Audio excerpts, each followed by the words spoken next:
Hello everyone, my name is James Swanson. I'm here representing the Harlequins Foundation. Thank you very much for joining us for another instalment of our Quality, Diversity and Inclusion panel discussion series. Today, in support of Mental Health Awareness Month, we'll be addressing sport and mental health. Before I pass over to Nick Heath, who will be our moderator for today, just want to say thank you very much to all of our panelists for giving up their time and sharing their stories with us today. So over to you, Nick. Thank you very much. Thank you, James. Good evening. Hello, and welcome to this Harlequins Foundation webinar on sport and mental health. We're hoping this is the perfect way to kick off Mental Health Awareness Week. And so thank you very much to each and every one of you for joining us this evening. My name is Nick Heath. As James said, I'm a Harlequins Foundation ambassador, also a rugby commentator and journalist. And over the course of this webinar series, we've been covering all sorts of areas related to equality, diversity and inclusion. We've looked at LGBTQ+ areas, disability, with future sessions to come on race and inequality and trans awareness as well.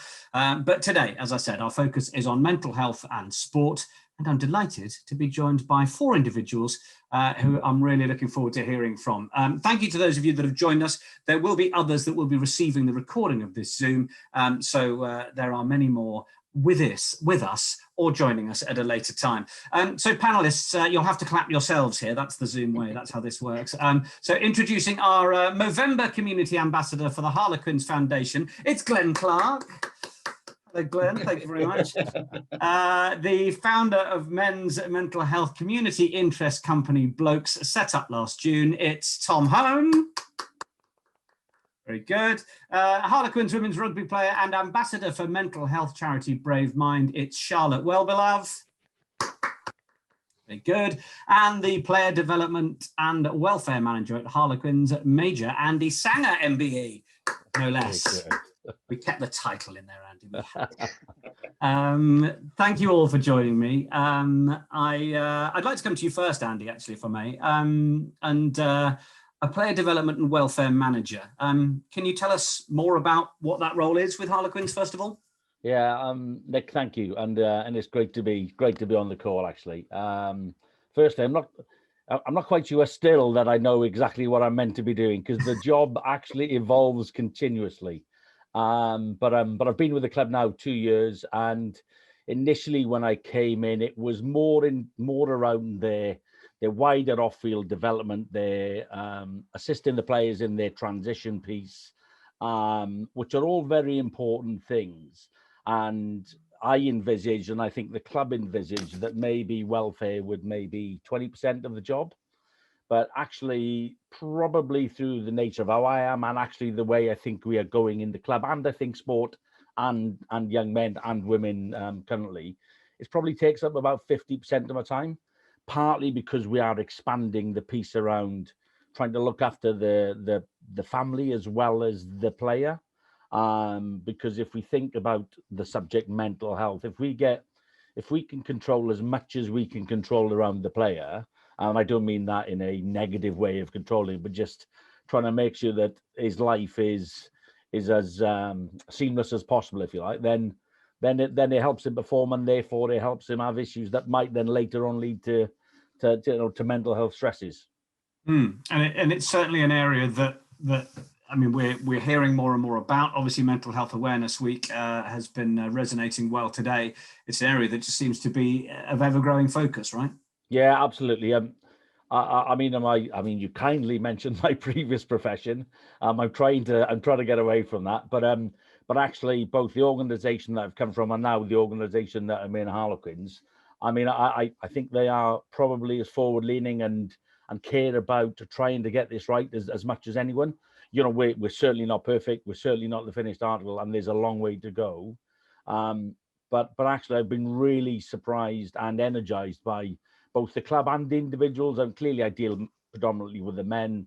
But when you look at some of the individuals, and obviously there's some headliners with Joe Marler and Danny Kerr and a few of the others, but actually most of the boys really care about each other and care about each other's mental health, and the relationships that they build and the openness with which they speak to each other is heartwarming, to be honest. Yeah, absolutely. Well, Glenn, I mean, how do you find that level of awareness and support at the top level is reflected at grassroots. What role can community rugby play in mental health?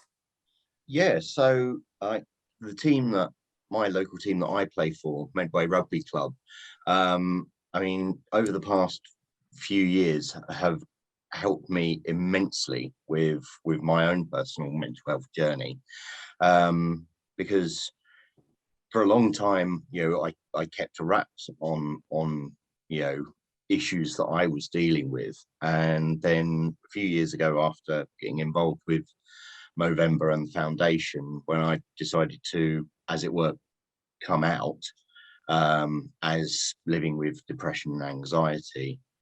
I mean, the support that I got from not just my teammates but the whole club, it was just mind-blowing, and it is like those sorts of organizations, when they come together, if you can make that first step, to say, look, I've got an issue, I'm struggling, just that camaraderie that comes from the field translates into your personal life, and everyone checks in on everyone. And I have to say, this pandemic thing has gone really smoothly for me, simply because I've just had an immense amount of support through the whole thing. Well, there's no need to show off. The only person that's sailed smoothly through the pandemic. Glenn, it's lovely to have you on the call. 1 in 60 million. Excellent. I'm joking, of course, but actually, it's fantastic to hear that. But what would you say to sort of someone that may be feeling that it's getting a bit too much and they want to be able to reach out, but they don't have the confidence that maybe their rugby club or their environment is going to be as supportive? How can people, I don't know, test the water or get a sense of how it might be for them in what you've experienced? Yeah, I mean, I've had, since I've, been open about my issue, then, I've had people that I would never have thought would have had issues have come to me for support and, advice and ideas. But we're both, me and those individuals are lucky that we have each other. And I realized that, that's not possible for everyone. And I think that's great that there are organizations like Movember, like, Tom's blOkes organization. There are those organizations out there where you can go anonymously, really. Samaritans, 111 on the NHS. That was my first point of contact. There is someone out there that you can speak to, and it is a case of just having, making that first step. And that is such a difficult step to make, but once you do make it, it gets a hell of a lot easier from then on. Yeah, okay, wise words. We will come to Tom shortly.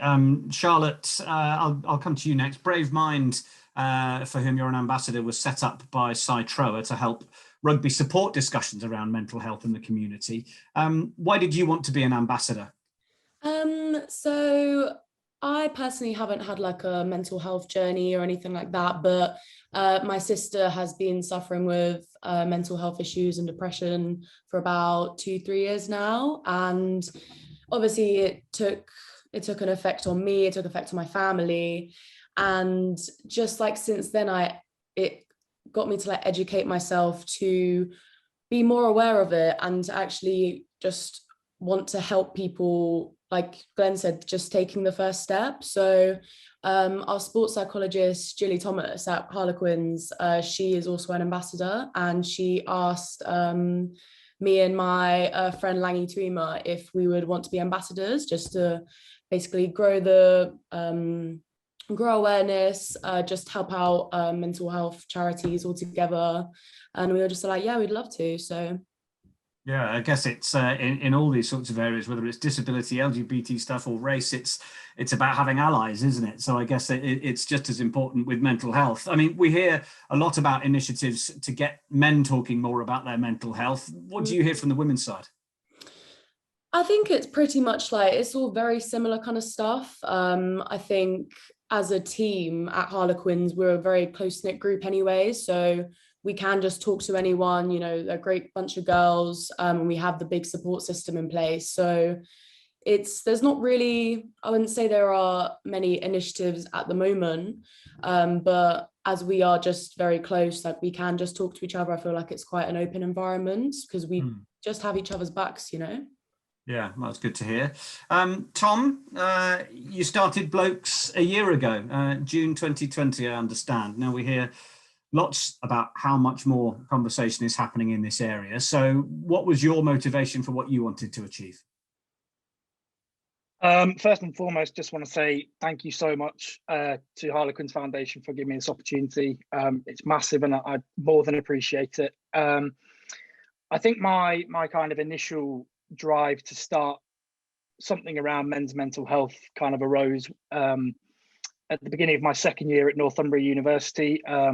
In November 2016, I was diagnosed with anxiety, depression, and post-traumatic stress disorder. And in the space of sort of 3 or 4 weeks, I'd gone from being given this diagnosis to attempting to take my own life. And it kind of was when I reached rock bottom that I realized I needed some help. But like many, not just men, like many men and women, I didn't know where to turn to. I just didn't know what to do. And it was actually when I came home for a reading week that I actually just ended up sitting down and having a multiple-hour conversation with my parents, who then kind of, you know, as would be expected, took me to the GP. I was prescribed antidepressants, and then was referred for NHS counselling and therapy. And after graduating in July 2018, still with the passion to want to do something around mental health. Unfortunately, as I'm sure a lot of uni grads can appreciate, you know, between trying to get myself a job and get on the property market, property ladder even, it just kind of fell to the wayside a little bit. And I think that was almost one of the only silver linings for me of lockdown, was the fact that I did have all this extra time, and I did have this extra capacity to actually put all my effort and energy towards actually thinking, what can I do here that not only raises awareness but actually makes a difference? And that's when blOkes was born. Very good. And I commentated on dogs chasing each other in the park. You set up an excellent mental health council. I think they're of a level. You also think the schools part is a big piece of it all, don't you? Yeah, I do. I think especially those sort of last 2 years, from my personal experience, I think there was so much pressure in terms of needing to, or there was this unforeseen pressure of needing to know, you know, whether you're going to university or not, needing the grades to get in, feeling like you had to know what you needed to do for the next 50, 60 years of your life. And I think, you know, all that stress and all that overwhelm it's absolutely huge. And I'm sure, you know, not even just from a sixth form perspective, but even GCSE students can completely relate. So yeah, I really think it is something that as you get older, there are definitely more triggers that can certainly plant the seed of those underlying mental health conditions. Yeah, absolutely. It is interesting, isn't it, that kind of pressure that people are under and through the school level and those responsibilities. So it is interesting seeing more and more conversations happening with people now that it's not all about that journey to university necessarily and those sorts of pressures. Andy, we're getting more used to hearing about people's experiences. Talking does that. And certainly, well, I mean, from my own experience, I think it was about 14 years ago, I had a depressive period after a breakup and started telling the odd mate over a pint or two, and the outpouring and sharing that came back, I found remarkable, and I still talk about it now 14 years later. People are often just looking for the opportunity to talk, aren't they? Yeah, absolutely. We and again at the club, I consider that we're I say lucky. That's probably the wrong word. You know, we put effort into building time to allow the players to talk, and that sounds a simple thing, but actually in a what is clearly a very high pressure stroke high performance environment, the easy thing to do is just to concentrate on the next session, the next analysis session, the next whatever, worry about the Saturday. But what happens is that pressure just continues to build.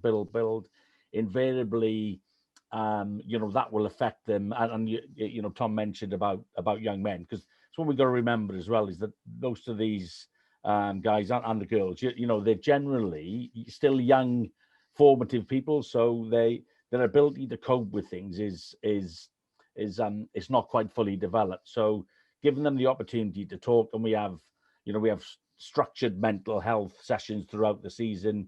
We tend to try and get 3 to 4 in. It was difficult during COVID, as you can imagine, but we did separate stuff from there. And again, we're very lucky in the club that the boys, first off, they understand that there's a level of trust in me, and the club are very good in that if player X comes to see me with an issue and does not want that issue to go any further, then that's it.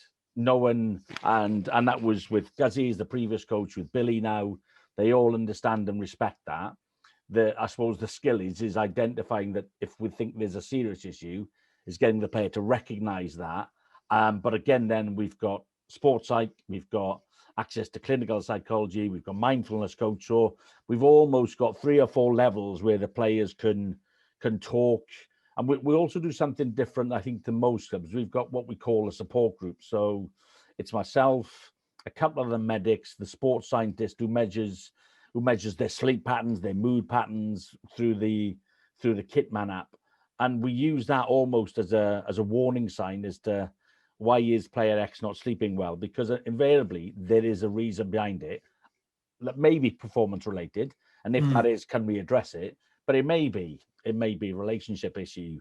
It may be gambling. It may be, etc. Mum and dad, whatever the issue may or may not be. Because what I have found is that 90% of the issues, it's not that they're necessarily mental health issues, is they are life problems. But if you're not equipped necessarily to deal with it, because all you've done is you've gone to school, you've come into rugby academy, everyone tells you what to do every time of the day, and then you hit with this problem, you just don't know what to do. And that's where, because clearly, as you can tell by my bald head and grey hair, I've been around quite a while. So invariably, I can answer a lot of their life problems, and I'm hopefully astute enough to recognise when I can't, and then pass that on to. But hopefully, what we tried to do is to stop everything early, and therefore communication is key in that. Yeah. So understanding that although you can hear from people symptomatically when things aren't great, you can actually focus on a proactive approach to prevention rather than just treatment. Yeah, and that's again where I think we're pretty good at the club, and there is, I won't go into other Premiership clubs, but I've got data that supports that actually preventative wise we're doing very well, which is clearly where we were. And it's not about a competition with other clubs, because we want all clubs to be very good at this. So we tried to get ahead of it and recognize early and put a plan around a given player, because they need support, because it's bloody tough, particularly in today's social media environment as well. I mean, it can be absolutely brutal. Well, we'll come on to that in just a second, I think, with Charlotte. One thing I just wondered, I mean, you mentioned that app. I mean, in a pre-COVID time, the reason for a lack of sleep might be because someone snuck out for a couple of extra sherbets on a night out midweek, and their sleep patterns are all over the place. Has the last year and the nature of COVID sort of turned up different things to what you might normally used to, and also the added stuff of dealing with the pandemic? Yeah, it's been a really interesting period, actually. I mean, if I rewind, where were we? March 14th last year, whenever it was, when it sort of became a serious issue. Our final was cancelled against Sale, if you remember. And the boys were sort of sent home, and everyone's thinking 2 to 3 weeks. But after about a month, and then I remember speaking to Billy and Guzzy at the time, and they were trying to put development plans around players and trying to put all this stuff around them to support them. And I remember saying, we've just got to let them adjust first, because I think people need to adjust what actually sitting in your house for 23 hours a day meant. And again, I suppose I was fortunate in my previous profession, where having been to pretty much all of the world's environments that are some very austere with with no Wi-Fi, with no access. So I could relate to it. And we did actually have a lot of conversations with lots of players. We then got into a routine, but it was important to let them just adjust first. And then we actually started, I don't know how many boys jumped into your quizzes and all the rest of it. I mean, so we got into a bit of a social and development routine as well, because players used it to get better at anything. Guitar, languages, cooking, you name it. There was all sorts then. Yeah. Did you have some of them do the quiz? I found out Dean Richards was doing my quiz. there was all sorts of boys doing your quiz. So good on you. Excellent. Well, that's lovely to hear. So you mentioned social media a couple of seconds ago. I mean, Charlotte, we recently saw the social media boycott regarding online abuse of athletes and people across sport. How much of a problem have you found that? Have any of your teammates found that? Yeah, so I think it's really hard when you're a young athlete because you're not normally exposed to that kind of stuff. So I think the younger athletes have taken it very negatively, obviously, and it's like, why would I want to be involved in a sport where, it's almost like the community isn't supporting you as an athlete? Whereas, athletes that have been around for a long time, they just feel sorry for them. It's like you're not getting any gain on commenting something negative on posts and stuff like that. So they just kind of take it on the chin. But it's one of those things where you just get used to it. And it's like you're numb to the comments now. I guess it's just how you take it, but especially being a young athlete coming into an environment like Quins and seeing the kind of comments like, you're too masculine or you shouldn't be playing rugby, it is a hard thing to take. Yeah, and I guess there's, I often call it the feeling of pushing water uphill, the nature of constantly, I work a lot in the women's game, constantly having to prove that it's worth it, that the women's game is worth the investment, that the quality of players are good enough. How challenging is that side of things, which I guess you're living with on a daily basis, right? Yeah, no, it's actually exhausting, to be honest. It's like, how are we in this day and age and these kind of comments are still like normal, like when are people really gonna wake up and kind of see that the game is evolving and, it's not, you need to support that rather than keep like challenging it. So. And have you seen it sort of be worse over the last few months? Obviously you guys, it took a while for the Prem 15s to get back playing, but then it was taking place while there was still quite a fair amount of lockdown still going on. So did you get that sense that it was kind of, the devil's work for idle hands, and that while people were sat at home and you were playing, there was more of this stuff? Yeah, I definitely think over lockdown, obviously we were very lucky enough to be tested twice a week so we could keep playing, stay in the league. So yeah, obviously you have those keyboard warriors at home wanting to add their 2 pence to everything, just because there's nothing else for them to do. There's live sport going on and we're fortunate enough to play, and they just some attacks were definitely sent out. Yeah. But I guess on the one hand, there's knowing that that's what they're doing, but on the other, even though you know it, it can still be affecting you. Yeah, no, 100%. And there is like a system in place where, if there is something that has bothered you on social media and you voice it to other members of staff, they'll take it down, they will sort it out, which is obviously very good that they manage it. It's just unfortunate that it's a regular thing. Yeah, it certainly is. Now, I can see, obviously, two of our gentlemen, well, obviously Andy's wearing his Quins colours and Glenn and Tom are sporting their associated charity work. I mean, Glenn, Movember on your chest, it's been hugely popular. I did it in 2011. The ginger thing that was here, more like my eyebrow had come down for a drink. How have you seen that grow and the impact it's had? Well, yeah, because I mean, like, personally, I only started it because I noticed the Quins players a few years ago.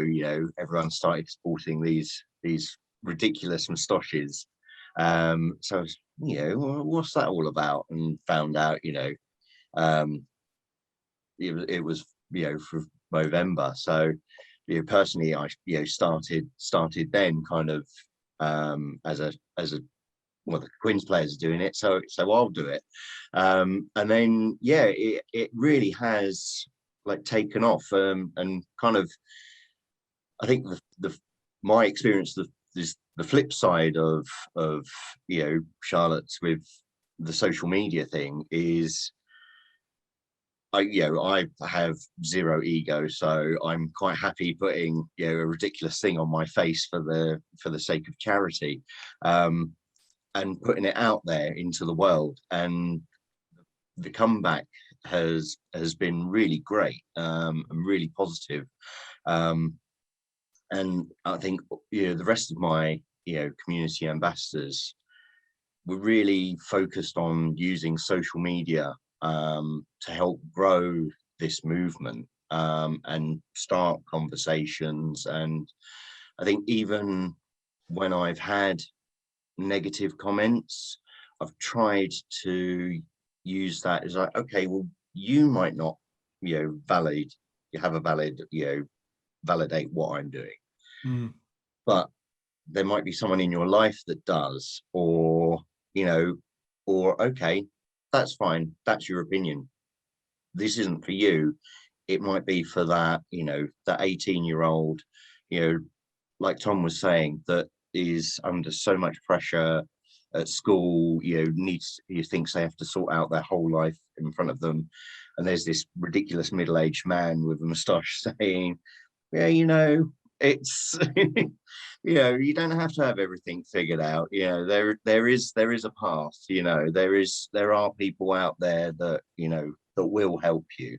Yeah, and what about the importance? I mean, we heard from Charlie earlier with regards, the ally work that her and Langi Tuima are doing with Brave Mind. What about that player representation role in something like Movember? Because it does resonate, doesn't it? People do see it. People do ask questions about what it's all about. And I always say with any of these sorts of issues, if it starts one conversation in a crowd between a mate and his other mate who starts to tell him that actually he's not been feeling so great, then it's a win. Yeah, I mean, as I was saying, obviously I'm a Quins fan, so I noticed the Quins players, doing it.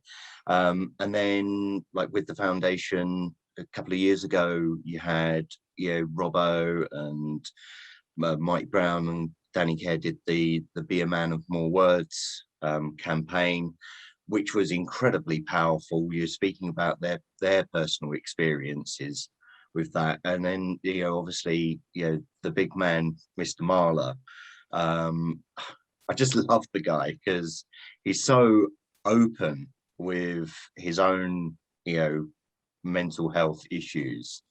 And for a guy like me who loves his rugby, to see someone at that elite end saying, I've got the same problems, that really speaks to me. And the nature of him being a big grizzly hard-looking bloke is also part of it, isn't it? Exactly. I tweeted him the other day saying, I can't wait for this to be over because my one wish is I want a big man hug off of Joe Marler. Excellent. It's a good ambition to have. I mean, Tom, we talked about Charlotte being an ambassador for Brave Mind. These players who have a role. You've got ambassadors across various sports with blokes, haven't you? How important is that? Yeah, I think just having almost like Glenn just alluded to, in the fact that you have somebody who is so globally known in the rugby community, like Joe Marler or Chris Robshaw or Danny Kerr, speaking about the importance of men and people in general, talking about their mental health, talking about their own experiences. It almost adds, as I always like to say, it adds almost like a humanistic kind of element to them as an individual, because I think so often, and I think it partly goes hand in hand with the online abuse thing, is very often rugby players and athletes in general are seen as as these kind of elite individuals, but nobody really takes into consideration that behind that there is a person with thoughts, with feelings of their own. And for example, some of our rugby based ambassadors, the likes of Tom Lindsay, Alex Reeder, Matt Jess, all have had absolutely fantastic careers.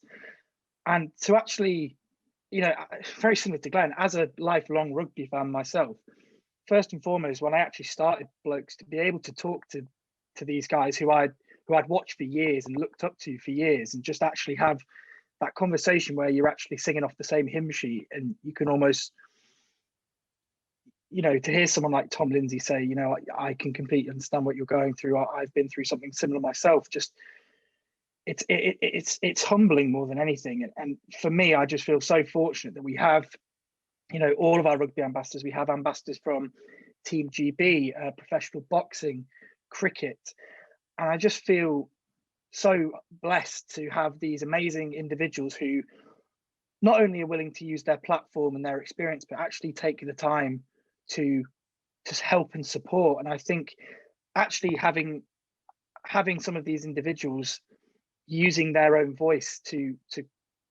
promote the importance of men, to talk about their mental health, is just, it really for me is an incredibly amazing thing. And I think over the last year in particular, I've actually, although obviously we haven't been able to meet up physically, I've actually got to know some of these guys. And again, that still seems crazy to me that I can go into my phone book and I have like Tom Lindsay's number, Johnny Liotta's number, Sonotti's number, and I'll just check it, you know, even if it's just a conversation about what have you done at the weekend. As a rugby fan at heart, that for me is incredible. So yeah, it truly is absolutely amazing. And I also just want to take this opportunity to say Sai and Nick and Adrian and everybody at Brave Mind are again doing some equally incredible work. And I think, you know, as Charlotte will know better than anybody else, their line of ambassadors and affiliates are absolutely incredible. So, you know, I think the rugby mental health community is something that is growing stronger and stronger. And I think the more people that we can get raising the issue and talking about the subject, the easier it will become. Yeah, let me tell you, by the way, 12 years as a journalist commentator, I've got Sarah Hunter's number, I've got Emily Scott's number. It doesn't get any less exciting. Still like, look who's texting me. I'd be much cooler about it. No, I'm not. Sandra got me a coffee before I arrived the other day. I was beside myself. So one thing I thought, Tom, that I wanted to follow up on, I mean, and I know this will sort of have relevance to Andy, and we'll come to this in a second, but you know, the Kyle Sinclair piece, if anybody saw this over the weekend, which you know, was Sarah Elgan's interview with BT Sport with Kyle, man of the match performance for Bristol Bears, former Quins man, end of the match, and he got visibly emotional about having missed out on British and Irish Lions selection for South Africa.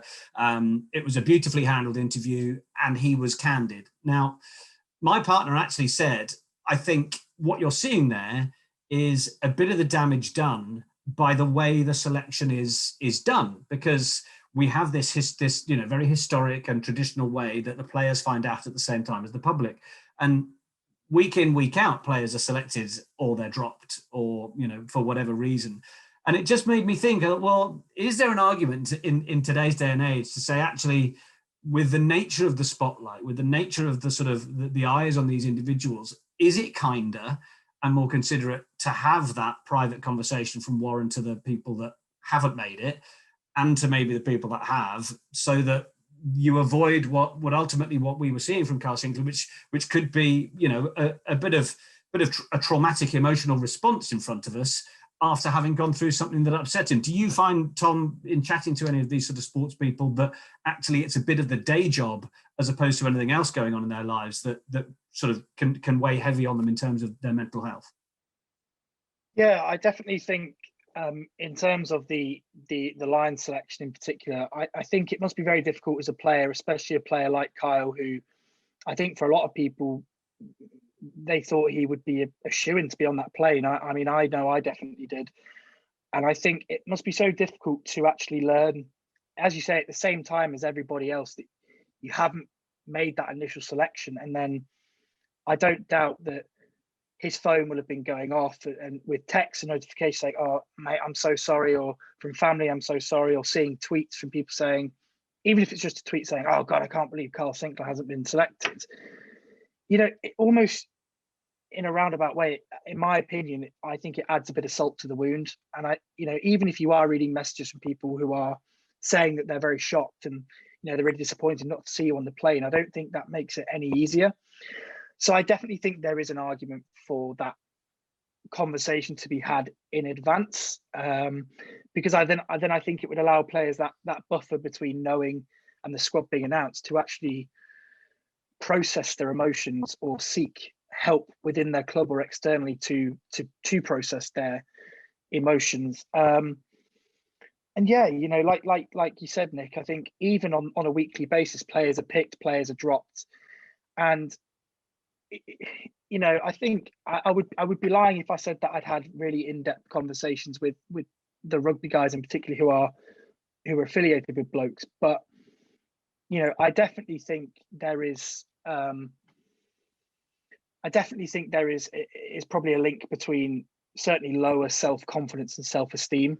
But you know, I mean, it may be something that Charlotte is better placed to comment on, because obviously it may be something that she's experienced or her teammates have experienced. But yeah, I definitely think, going back to the Lions thing in particular, I think it was a bit of a weird one. It was somewhat nice to see Kyle let himself go in terms of just letting the emotion come out, but also, like you say, it was upsetting to see just how upset he was. But then again, I think that does show his passion, and it does show how much the Lions means to him. Yeah, it certainly does. I think it is worth coming to you, Charlotte, I think, because, I mean, you know, you were kind enough to say that you may not have a mental health journey of your own, but maybe hearing a bit of this might make you think, do you know what, actually, it can be frustrating if I'm missing out on selection on this week or that week. Yeah, do you know what? Before I comment on that, with the whole Carl Sinclair interview, I was actually speaking to my housemates about this, and it was obviously just raw emotion because it's still very fresh. Or the team only got announced the other week, but I think, as raw as it was, and obviously sad it was to see, he is an inspiration and a role model to so many younger athletes. And I think that was so good that he was just so honest about it, because seeing a hero like that, like opening up about, you know, not being mentally like happy about it and really struggling, is going to help so many more people, you know, actually speak up and make the first move if they need help. That's a really interesting angle. Yeah, so I think it was such a good interview to have, and obviously, yeah, just the honesty of it was amazing. But yeah, selection, this season's actually been quite tough, I think, for many people, because firstly, our squad got cut down, so we've only got one team, so we have a first team and no development team anymore. And I think Andy will know about this as well, but obviously, like, some of the academy boys go out on loan, and that hasn't been able to happen this season because of COVID. So it has literally been, if you aren't selected in that team, you're not playing rugby, pretty much. So I haven't been playing, I can openly say I haven't been playing very much this season. It's been quite hard, and still quite a young player, and the talent we have in our Harlequins team is amazing. So it's a struggle week in, week out, and it is very difficult to just kind of go through each week on selection and just think, do I really have a chance? Like, don't I have a chance? You know, it can be very harsh, like, you know, seeing the team going away to places and playing and just spending time together. It is very hard on you as an athlete that is missing out on that opportunity. So yeah, it can obviously have some mental implications, like, am I not good enough? Like, why am I still here? Like, you know, you do have to kind of think back to why you play the sport, why you love it, what's your whys for it. So it's definitely challenging with selection. It really is, yeah. Yeah, I can imagine. It's that nature of mental health being part of our everyday, really, isn't it? Part of everybody's own life. Just to mark everybody's card, we've got about 20 minutes left. If you've got any questions that you would like to get across to the guys, then use the Q&A section of the Zoom. Tap something in there, and I'll do my best to pick it up. But we will just continue. But yeah, get any questions in that you may have for our esteemed panel. That would be wonderful. Andy, we mentioned Joe Marler a couple of times, reading today that he's actually called for a clinical psychologist to be put on the British and Irish Lions tour to South Africa this summer, not just a sports site to improve focus and performance, but a clinician. How seismic do you think the shift is about how sports teams recognise they now need to look after their players? Yeah, no, I think, I mean, Joe is, you know, he has this persona about this character, but he's actually a hugely intelligent guy as well. So if he has said that, I haven't seen it, but if he has, then he'll be saying it for a reason, and he'll have thought it through, and there'll be a need for it. Yeah. So that's not in doubt. But I know it's something that we do at the club. So I would be very surprised if Warren and the team do not have something in support, because not only are they dealing with the pressure of the Lions and the isolation that they'll have to go through, and I know it's a little bit unknown as to what that isolation and COVID bubble is going to look like, but it's certainly not going to be a traditional Lions tour by the sounds of it. So I would think it's absolutely needed in that, on that trip, and it probably needs to be recognised better in sport as well, that there is a difference between a sports psych and a clinical psychologist.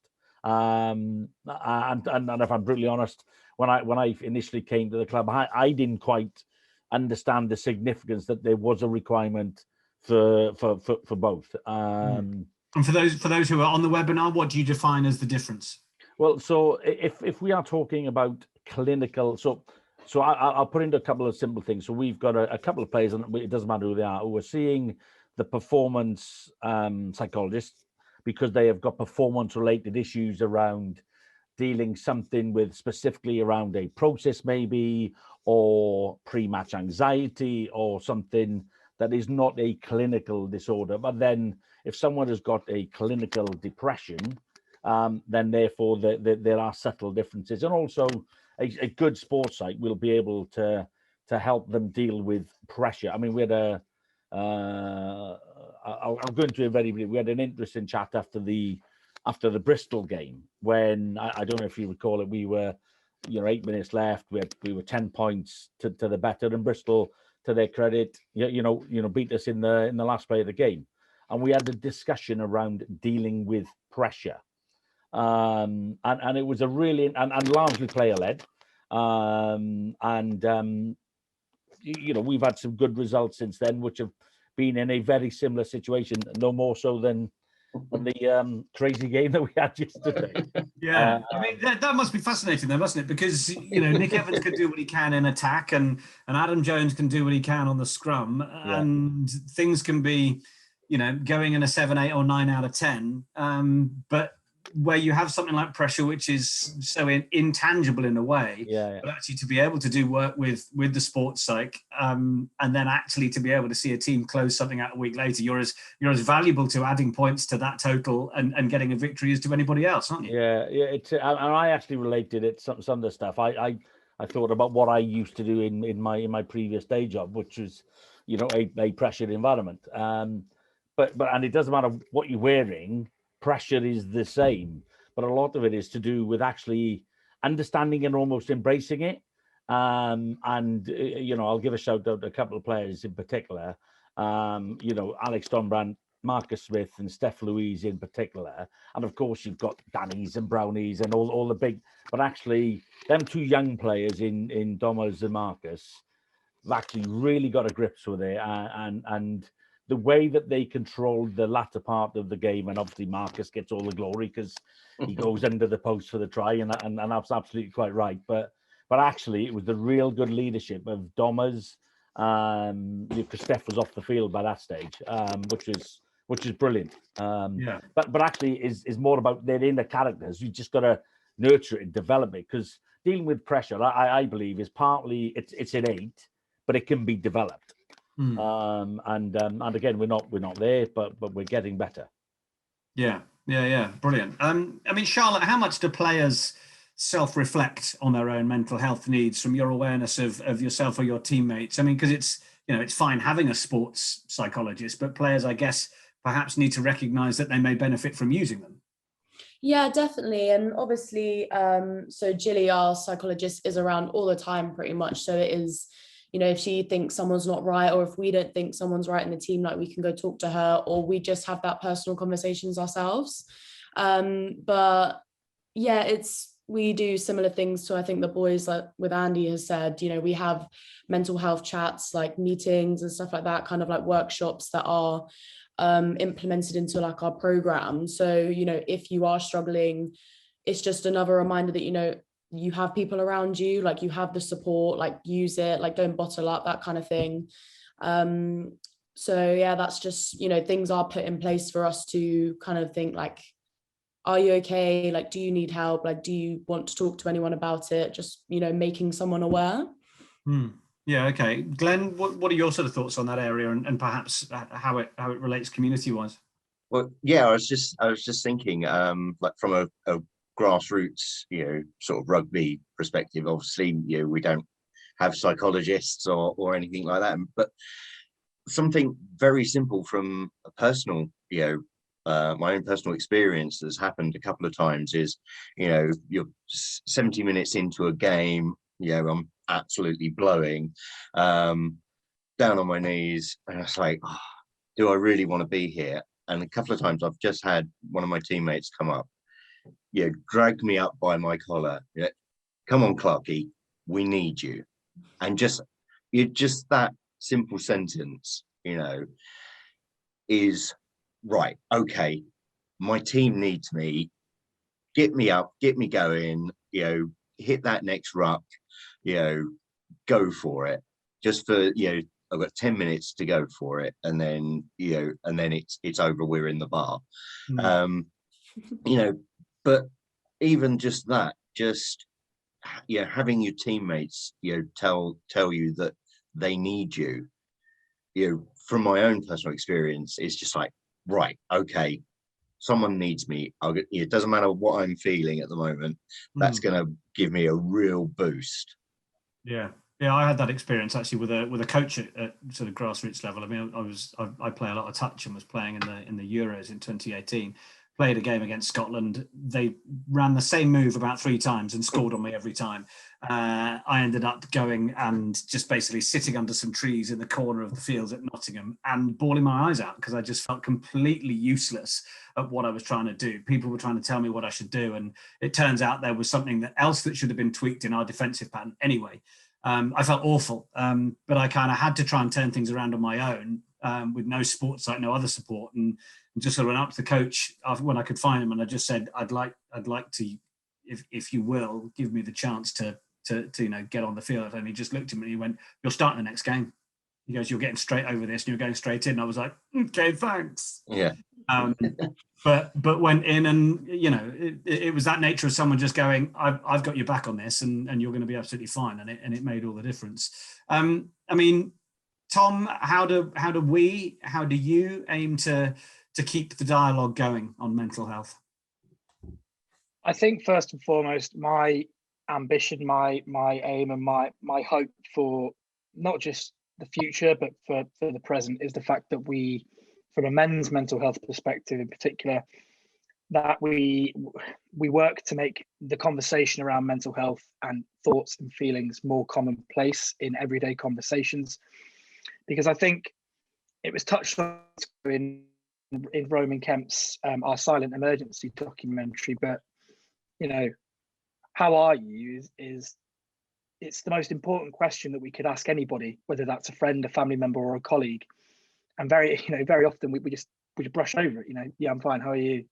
When actually you might not be fine. You might have had the worst week of your life, but you just feel compelled not to make your problem somebody else's burden. And I think that's where this whole idea of I suppose the whole idea of your personal mental health being a burden needs to change, because I think definitely in terms of what we're trying to do is our main kind of, I suppose, element of what we do or what we provide is we have a forum-based platform on our website where men who are age 16 and over can create a free account and just join a community of like-minded people who are all very open to the idea of talking about their thoughts and feelings.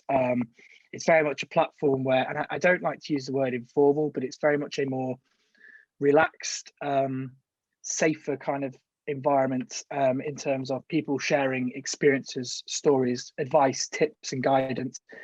And I think ultimately, just keeping the conversation, as I said, keeping the conversation going and actually not feeling obliged to cover up and mask how you are actually feeling is something that I feel is so important. And don't get me wrong, I understand wholeheartedly what I'm saying is not groundbreaking. It's not exactly new, but I feel the more that we do talk about it, and the more that we all within the mental health space keep pushing for the same thing, whether that be we're working in male mental health or female mental health or rugby or whatever it may be, if we all keep pushing the same thing in the same direction, then hopefully that'll be the catalyst for change, really.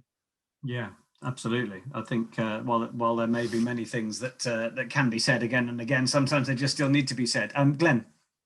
Yeah, sorry, I was just wanted to kind of jump in on what Tom was saying there, regards conversations, and just kind of do a little plug for a Movember tool. They actually have it's called Movember Conversations. It's more aimed at if you feel that you've got a friend or someone that's going through a difficult time, but you don't know how to start that conversation.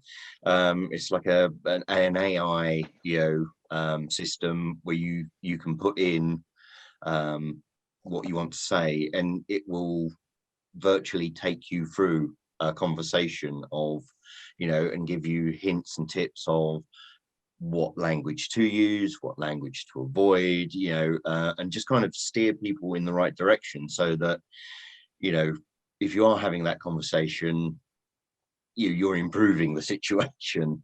Because I know personally in the past I've had conversations with friends where the language that I've used afterwards, I thought, why on earth did I say it like that? So if you are struggling of how to start a conversation, that's a fantastic tool. Plug over. No, that's good. Thank you for letting us know. Excellent. We've had a couple of things through on the questions. One was actually a very nice message. The user is down as Kathy and Sarah, just saying a massive thank you to Quins, responding to a tweet that was directed and was checking that this person was okay, and said, I was scared, but I posted I'm not okay, but I'm getting GP help before they could stop themselves. And then a Quins player message DM'd them out of the blue, and the Quins Foundation got in touch and organised a phone call to support. It means more than I can really say. So that is a lovely story. Thank you for sharing that with us. There's a question here from Debbie, and Andy, I might ask you to field this one, and maybe Charlotte, if you'd like to contribute. So, is there any difference in how women support each other versus how men approach support? If so, is there room for learning from each other's methods? Andy, first of all. It's a really interesting question, because when Charlotte was talking, so I work with Gillian quite a lot. We have a lot of sort of informal conversations, and we'll sort of throw things to each other. But what we've never done is actually jump into each other's sessions. And it was when Charlotte was talking, I was thinking, actually, is this something that we could, when she said about us doing similar things, is this stuff that we could go together? So even just coming on this call has made me go down that path. Do I think that they are different? I don't know is the answer. I mean, because probably naively, I've not jumped in on the women's side, so it will definitely force me to do that. But when it's interesting when you look at the data, and I'm not saying this is a male or a female problem, but it's males, particularly in two age groups, who do not fare well when it comes to the severe end of mental health and suicides and stuff like that. So it's definitely something that maybe we could learn from them, or my mother would have said that just women are tougher. That's what she would have said. But it's a really interesting question, and I don't know the answer, but I'll definitely get into it. It's provoked food for thought. That's what we're here for. Yeah. Charlotte, did you want to add anything on that one? Yeah, pretty much what Andy said. I'm not sure what exactly Quins Men do on the topic of mental health, but I know it's probably quite similar to our program. But yeah, probably something that will be a future thing to do in the future, to be honest. Yeah, excellent. Glenn, what do you find are the main areas where support is needed? Where do you think we need to shine more light where the community game's concerned? I think, especially with the youth, angle, because I've just got a bit of Movember information here. It's like it says for 75% of men experiencing mental health problems, their issues began before the age of 14. So, that's quite scary, really, to think, Mhm. that young,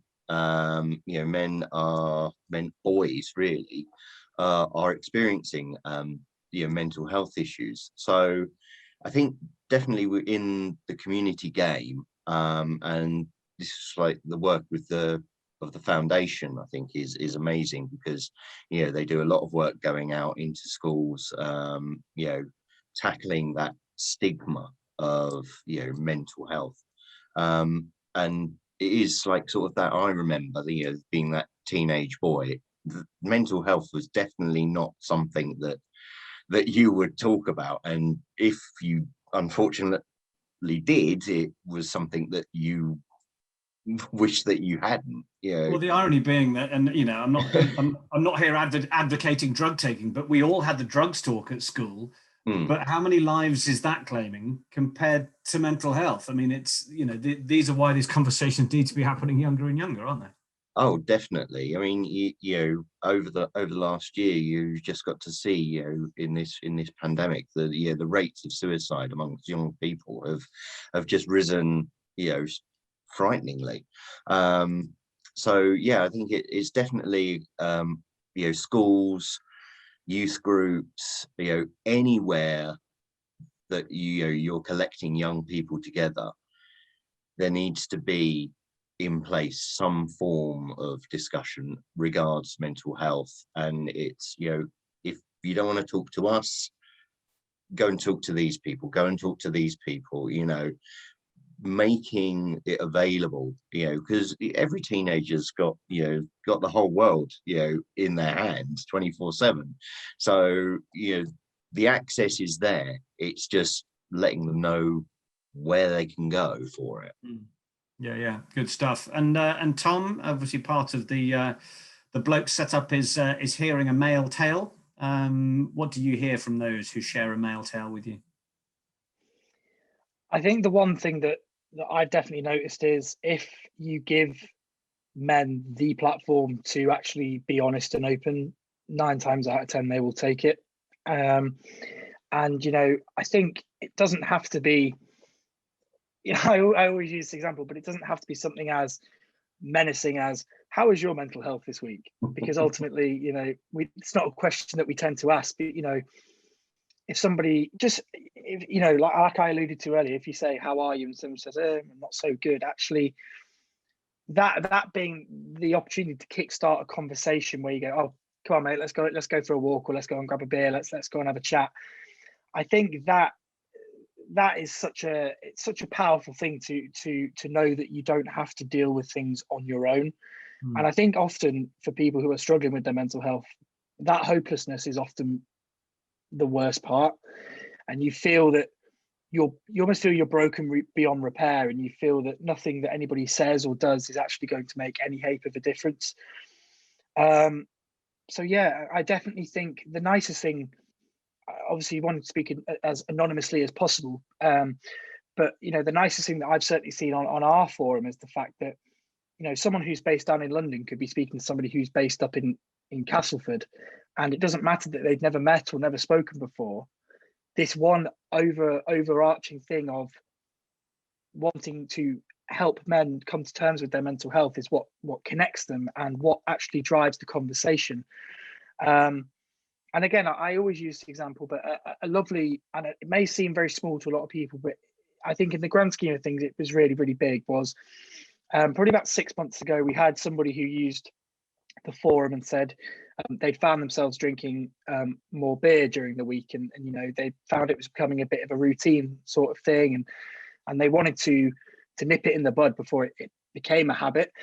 And as soon as that was posted, somebody jumped in who didn't know this guy, had never met before, and said, oh, I found myself doing the same thing about 3 or 4 weeks ago, but what I actually did was, instead of buying a box of Amstel or Moretti with my shopping every week, what I'll do instead is I'll buy a box of glass bottled Coke Zero that I'll keep in the fridge, so I'm still getting the feeling and the sensation of having a glass bottle. But I'm not here to say Coke Zero is not is good for you, because obviously there are arguments both sides, but yeah, but I think so just little tiny things like that, I think that can make all the difference. And yeah, I think ultimately with blokes, because I don't ever say one thing is better than the other, because ultimately mental health is different for everybody. But I think overarchingly, we just want to offer men another option, which I think you can never have enough of. Yeah, no, that's very well put. And I guess, you know, it's a good note to end on, probably on the male perspective. And Charlotte, I guess, as the women's game continues to grow, hopefully there are plenty of lessons there that as it gets more competitive, all this sort of stuff, the pressure goes up, that and where the mental side gets more challenging, that actually there will be more of these structures in place, you know, already that will hopefully help women's athletes along as well. No, 100%. Yeah, I think like you said, because the women's game still isn't where the men's game is at just yet. It's obviously growing. But yeah, hopefully once it is a lot bigger and it's developed a lot more, we will have things like, you know, just more women rugby player ambassadors, you know, just growing the game itself, and also growing the game within the rugby community in things such as mental health. Yeah, excellent. I think the main overarching thing for me, it reminds me of the late great Bob Hoskins. Andy and maybe Glenn will remember the old BT adverts that he used to do, where he just say, "It's good to talk." And they could rerun those, I think, and it would probably help an awful lot of people. There's so much more we could talk about and touch on and get even more insight on the players from Andy, I'm sure. But our hour is up. A huge thank you to all of you who've taken part, and to everybody who's been watching. I was going to actually, James, before you popped up, I was going to ask everyone to look very nicely into their cameras, and we could take a little screen grab of everybody here for social media purposes, or anybody who's watching who wants to. So let's take a little picture in 3. 1, 2, 3. Very good. Well done. I've taken a copy myself. So it just remains for me to thank enormously Andy Sanger, Glenn Clark, Charlotte Wellbelove, and Tom Home. Thank you, guys. Some lovely honesty from all of you. And Andy's got some homework to go and do. There's plenty that I think we can all take from it. So thank you very much indeed. Thank you very much. Thank you. Thank you. Thank you so much, everyone. Nick, thank you as always for expertly moderating tonight's discussion. Thank you to Charlotte, Glenn, Tom, and Andy for your time. And to all those listening tonight, thank you so much. Look out for our emails relating to our next event taking place later this month on race and ethnicity. Have a great evening and see you all soon. Bye-bye. Thanks all. Bye. Thank you. Bye. Thank you.